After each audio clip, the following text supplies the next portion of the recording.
Hellraiser QV 2022, produit par David S. Goyer pour la plateforme de streaming Hulu et mise en scène par David Bruckner, raconte involontairement, me semble-t-il, les limites d'un système qui s'est présenté autrefois comme révolutionnaire et libérateur et qui enferme aujourd'hui, 10 ans après l'avènement Netflix, la fabrique du cinéma dans une mécanique d'appauvrissement de l'offre et des moyens.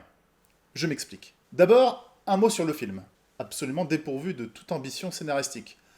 L'écriture catastrophique enchaîne les creux et les contradictions. Voilà d'abord notre protagoniste principal, présenté comme alcoolique et toxicomane. Qu'en fera le film? Rien du tout.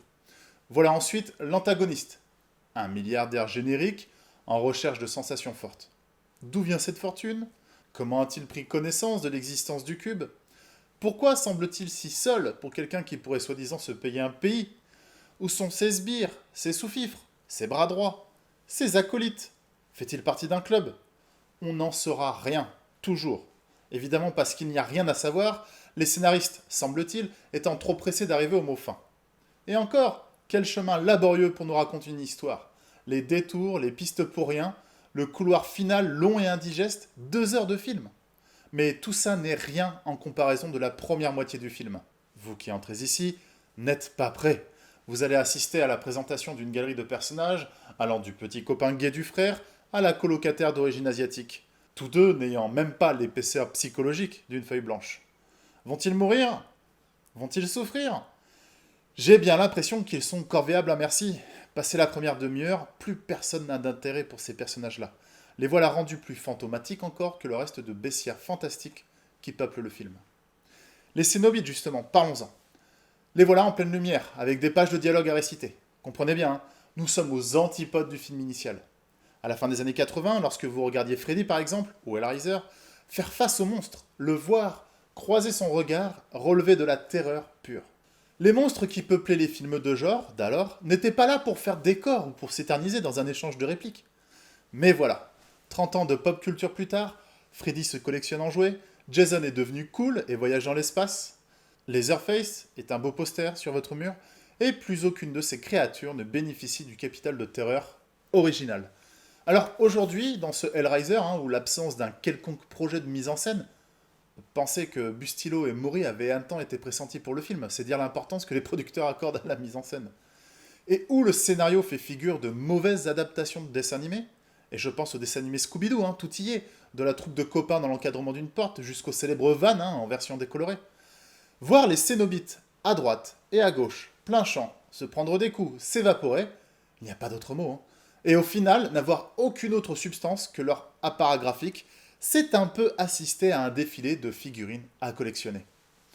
Rappelons-nous qu'Hulu est une succursale Disney, et qu'il est donc mathématiquement impossible d'aborder un sujet fait de pisse, de sperme et de sang. Barker lui-même fait la nique à ce type de production, et à ce qui est devenu Hellraiser dans la pop culture. Lisez Scarlet Gospel, pour vous en convaincre, c'est la suite de sa nouvelle originale, et appréciez la séquence d'introduction où le prêtre Cénobite, qui déteste qu'on l'appelle Pinhead d'ailleurs, l'apprend-on très vite dans le bouquin, se masturbe sur ses victimes en jouissant avant tout de l'amoralité de la situation. Ici, dans Hellraiser 2022, rien de tout ça. Tout est propre, le sang goutte mais ne gicle pas. Et lorsqu'un corps éclate, c'est celui déréalisé d'un monstre dans la galerie. Je pense à cette infâme séquence vers la fin où l'héroïne arrive à faire sacrifier un Cénobite à la place de son copain. Est-ce qu'on en parle? Et encore, il faut voir la vitesse et la propreté avec laquelle le monstre explose. On se croirait devant un jeu vidéo d'une autre époque. Le film ne fait absolument aucun commentaire sur le système qui l'a rendu possible, ni même sur le monde ou son époque. Ou plutôt si, in fine, et malgré lui, trouve-t-on quelque chose à se mettre sous la dent pour ceux qui aiment à réfléchir les films qu'ils regardent. Voici donc le célèbre artefact réinventé pour l'occasion, passant de la forme d'un cube à plusieurs autres géométries tout le film durant.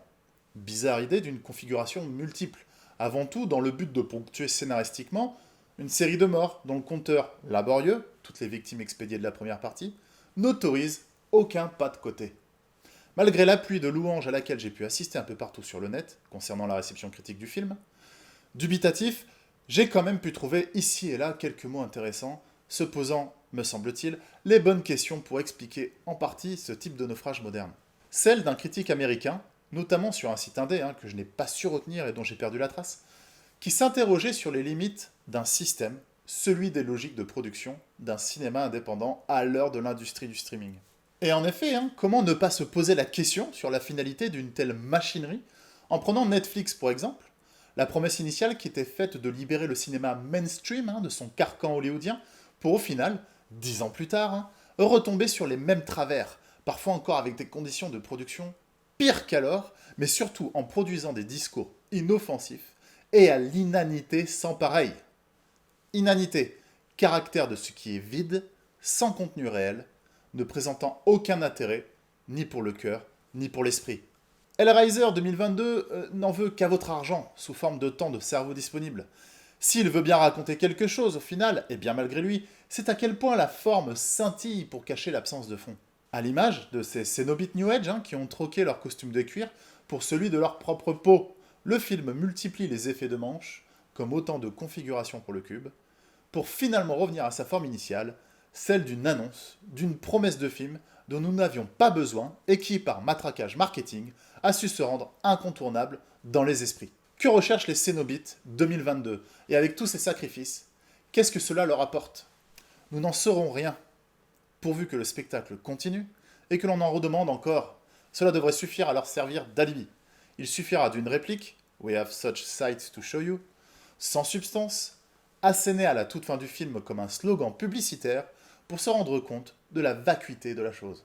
La chair est triste, disait l'autre. Oh mais attendez un peu, on nous parle déjà des suites, vous n'avez encore rien vu.